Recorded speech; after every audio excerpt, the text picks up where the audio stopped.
Una joven embarazada, trabajadora y llena de planes, sale de su turno en un supermercado y se sube a un auto que ya conocía. Era un trayecto corto, algo cotidiano, algo que había hecho antes. Pero ese día no regresó. Horas después, las llamadas sin respuesta encendieron la alarma. Días más tarde, una fosa en un terreno rural comenzó a revelar una verdad imposible de asimilar. Detrás de lo que parecía un gesto solidario se escondía una traición calculada. Confianza convertida en trampa, rutina transformada en pesadilla. Lo que ocurrió en esos días sacudió a la comunidad chilena y dejó al descubierto hasta dónde puede llegar alguien cuando decide cruzar todos los límites. Esta es una historia que empieza como cualquier otra y termina de la peor manera imaginable. Antes de empezar con el vídeo, queremos contarte que en este canal tenemos un podcast llamado Historias Criminales, donde analizamos casos reales, crímenes que marcaron época y las historias más oscuras del True Crime. Te dejamos el enlace en la descripción para que vayas y nos escuches. Hola, soy Pedro y estás en La Voz del Crimen. Antes de empezar con el vídeo, me encantaría saber desde dónde me estás viendo, así que déjame tu comentario. Tampoco olvides darle me gusta y suscribirte para que no te pierdas ninguna de estas historias criminales reales que nos impactan a todos. Y ahora sí, sin más preámbulos, comenzamos. Damaris Meliñir Yanque era una joven de Nueva Imperial, en la región de la Araucanía, Chile.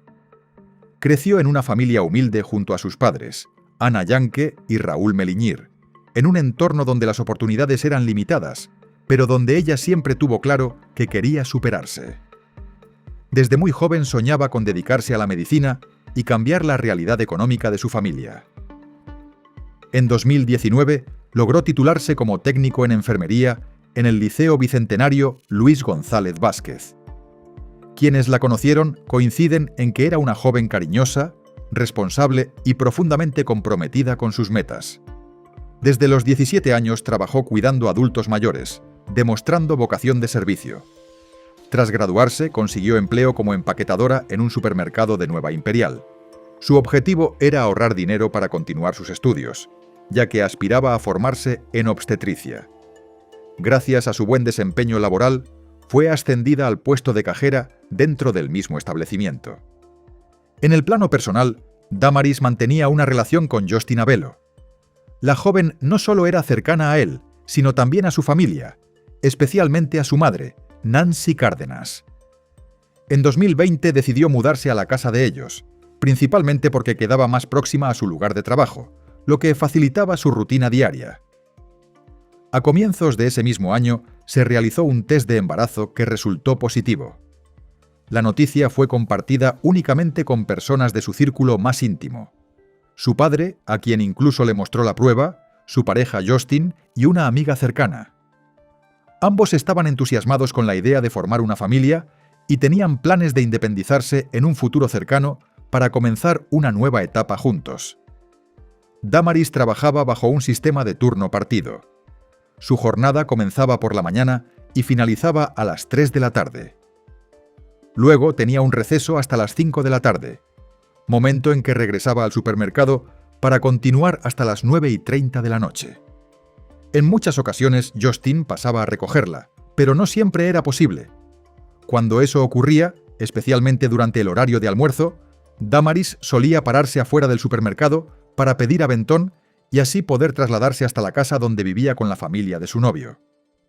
En esa zona no existía transporte público, por lo que esta práctica era común entre quienes no contaban con vehículo propio.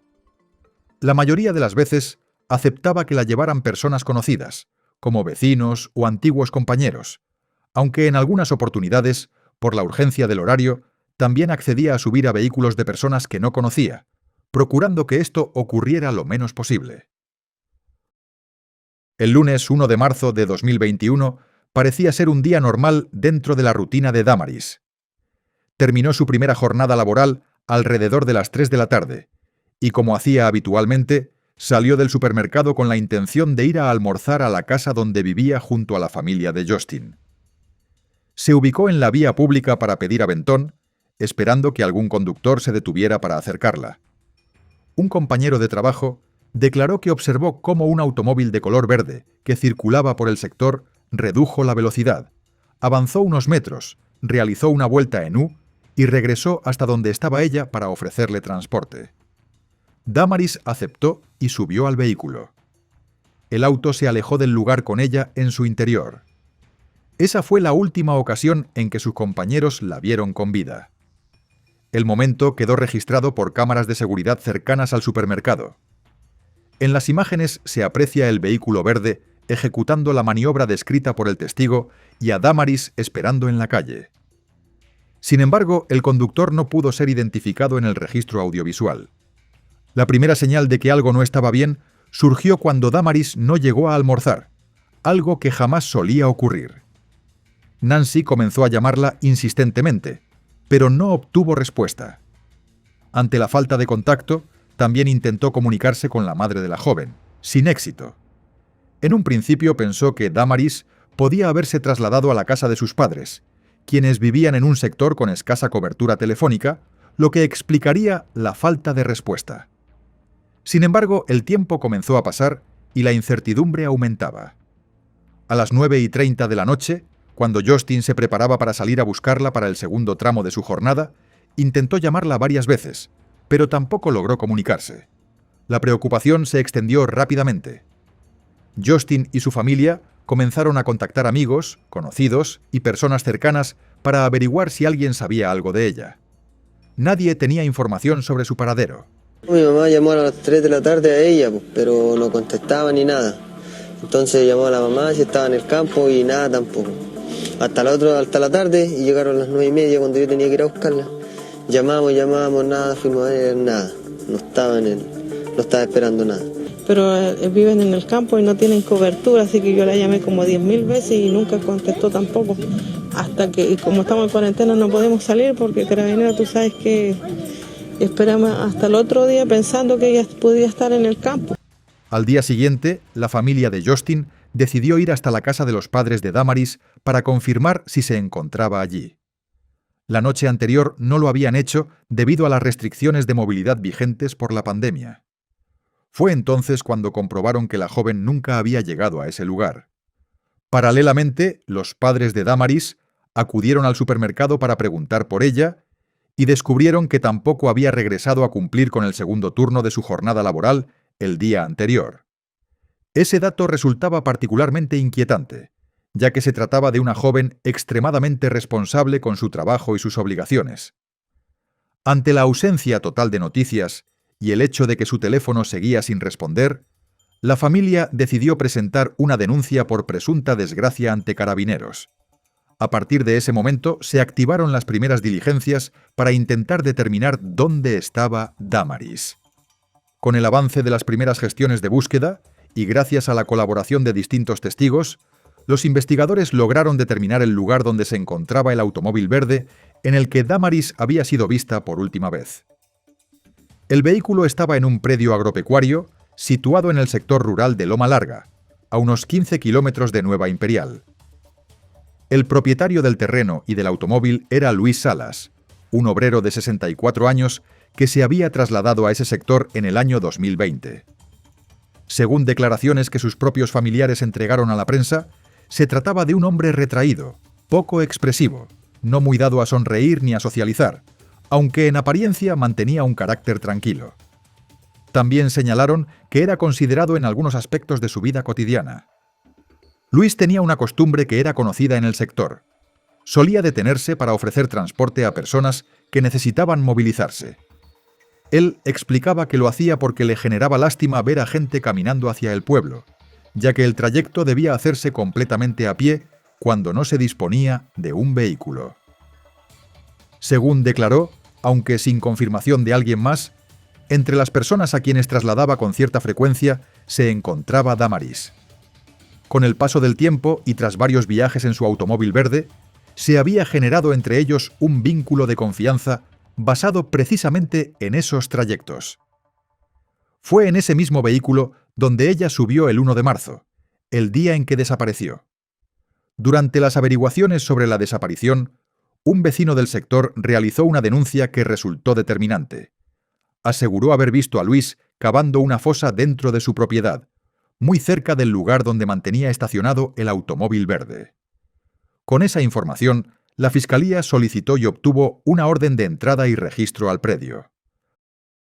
Antes de seguir, una pausa rápida.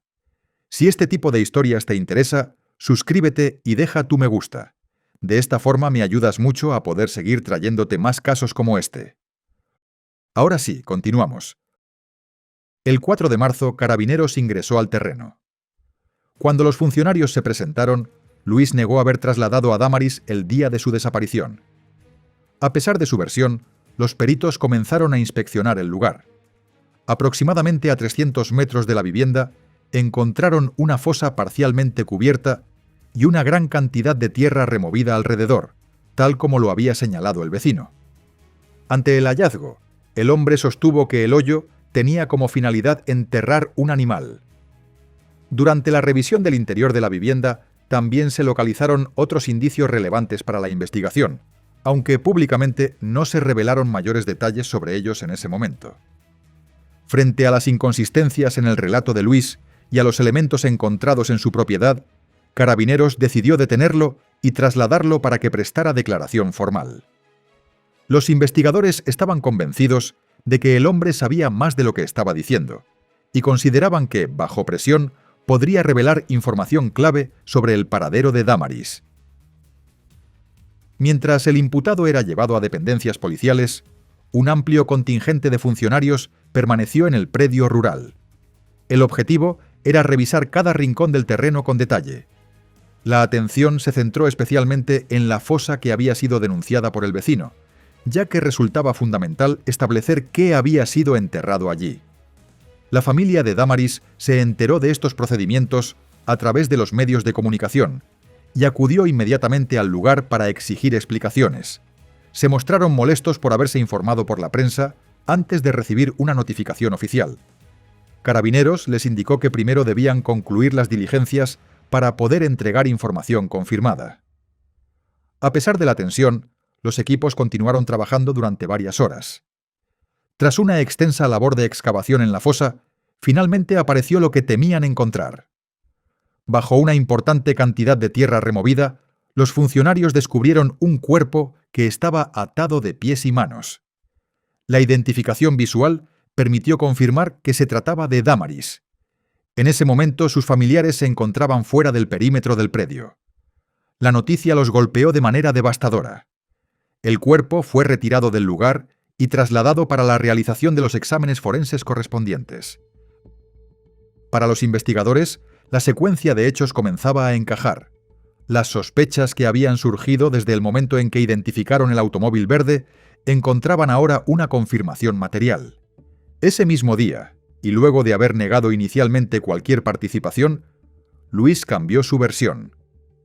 Terminó confesando que había abusado sexualmente de Dámaris y luego le había quitado la vida. Además, afirmó que mantenía con ella una relación amorosa. Esa declaración fue rechazada categóricamente tanto por Justin y su familia como por los padres de la joven. Argumentaron que la rutina diaria de Dámaris hacía prácticamente imposible que sostuviera una relación paralela. Pasaba la mayor parte del tiempo entre el trabajo y la casa, y los únicos momentos en que no estaba con su pareja o su familia eran los breves trayectos durante el horario de almuerzo, los cuales no ofrecían margen para lo que el acusado afirmaba. Para el entorno cercano de la joven, esa supuesta relación no era más que una mentira destinada a justificar lo ocurrido. El 6 de marzo se realizó el funeral de Dámaris. La ceremonia estuvo marcada por el dolor y por un mensaje claro por parte de sus familiares. Exigían justicia por lo ocurrido. La indignación se hizo evidente no solo en el entorno íntimo de la joven, sino también en la comunidad. En distintos parques y calles comenzaron a aparecer homenajes espontáneos. Vecinos colocaron pancartas, flores, globos y fotografías en su memoria, transformando esos espacios en puntos de recuerdo y protesta. La conmoción social fue creciendo a medida que se conocían más detalles del crimen. Al día siguiente del funeral, el 7 de marzo, se realizó una audiencia virtual por videoconferencia, la cual fue transmitida por televisión e Internet. Afuera de los tribunales se congregaron personas que exigían justicia y manifestaban su rechazo a lo sucedido. Durante las primeras audiencias de formalización, la defensa de Luis sostuvo que existían irregularidades en el procedimiento, comenzando por la forma en que se había efectuado la detención y el posterior interrogatorio. Argumentaron que no se le habrían leído sus derechos adecuadamente y que no se habrían respetado sus garantías constitucionales. Solicitaron además que se le concediera prisión domiciliaria, señalando que, debido a su edad, no podía permanecer en un recinto penitenciario junto a otros internos. Como respaldo, expusieron su historial de enfermedades cardíacas. También afirmaron que, considerando esos factores físicos, no habría tenido la capacidad para ejercer violencia contra Damaris, quien era más joven, y según ellos, podría haberse defendido. La Fiscalía rechazó categóricamente esos planteamientos. Indicó que, pese a su edad, el imputado era físicamente más grande y pesado que la víctima, por lo que podía someterla sin necesidad de aplicar una fuerza desmedida. Recordaron además que el propio acusado había confesado su responsabilidad. Para el Ministerio Público, Luis representaba un peligro para la sociedad y debía permanecer en prisión preventiva. Tras escuchar los argumentos de ambas partes, el juez resolvió acoger la solicitud de la Fiscalía. Se decretó prisión preventiva y se le imputaron los delitos de homicidio calificado e inhumación ilegal. En Chile, el homicidio calificado por alevosía puede implicar la pena máxima de presidio perpetuo. El tribunal estableció un plazo de 4 meses para desarrollar la investigación, que incluiría análisis adicionales, como la toma de muestras de ADN tanto del imputado como de la víctima. Las reacciones de la familia de Damaris fueron de alivio ante la medida cautelar. Justin expresó agradecimiento por el apoyo recibido y por la decisión adoptada. El 8 de marzo se dieron a conocer los resultados del informe forense. El análisis concluyó que la causa de muerte fue asfixia por estrangulación, lo que coincidía con la confesión entregada por Luis. Este antecedente reforzó la línea investigativa que se había planteado desde el inicio. Según la reconstrucción expuesta por la Fiscalía, el 1 de marzo Damaris pidió aventón como lo hacía habitualmente. Luis se detuvo, ella se subió al automóvil porque confiaba en él y posteriormente fue llevada hasta la vivienda del imputado. Allí, de acuerdo con la hipótesis del Ministerio Público, habría permanecido retenida durante 3 días, periodo en el cual fue agredida sexualmente. Finalmente, el acusado le habría quitado la vida y enterrado su cuerpo en la fosa previamente cavada. Además, se indicó que había preparado un horno con la intención de incinerar el cadáver. Casi un año después de los hechos, Luis Salas fue condenado a cadena perpetua. Desde entonces, cumple la pena impuesta por el tribunal, cerrando judicialmente un crimen que marcó profundamente a la comunidad chilena. Damaris Meliñir no fue víctima de una casualidad ni de un hecho aislado. Confió en alguien que ya conocía, en un hombre que durante meses se ganó su confianza ofreciéndole traslado. Esa confianza fue utilizada para aislarla, violentarla y quitarle la vida. No hubo romance oculto, no hubo historia paralela como intentó instalar el agresor. Hubo manipulación, abuso y un crimen planificado que terminó con los sueños de una joven que trabajaba para salir adelante. La condena a cadena perpetua no devuelve a Damaris, no le devuelve a su familia la hija que perdió, ni al padre el orgullo que sentía cuando ella le mostró aquella prueba positiva. Pero deja algo claro. Detrás de una apariencia tranquila puede esconderse alguien capaz de destruir una vida sin remordimiento. Y esa es una realidad incómoda que no se puede ignorar. Gracias por acompañarme hasta el final de este caso. Si este contenido te conmovió, te invito a suscribirte, dejar tu me gusta y contarme en los comentarios desde dónde me estás viendo. Eso me ayuda muchísimo a seguir compartiendo historias reales que no deben ser olvidadas. Nos vemos en el próximo vídeo. Hasta pronto.